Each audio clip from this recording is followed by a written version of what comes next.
Eh,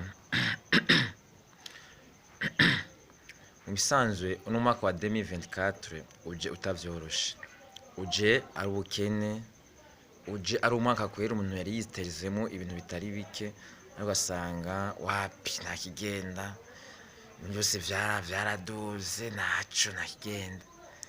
Keshe iyo umuntu atanguye umwaka arifuriza ngo umwaka bizogenda neza ngo ndavize, ariko rero ugasanga umuntu ariko yifuza ibintu atari byo kwera. Abo nk'ubu kwezi kwa mbere kuraheze guheze wana nimba umuntu yari yapanze programme ngo mu kwezi kwa mbere ngo nzoba narose iki amakinga iki nzoba narose amahera kuno ugasanga noneho bijya bintu umuntu yifuje, ugasanga kandi muzi ko kwifuza ari bica mbere aba ari cyane, ugasanga ibintu byose twifuje nta kimwe dushise ku niyo problem.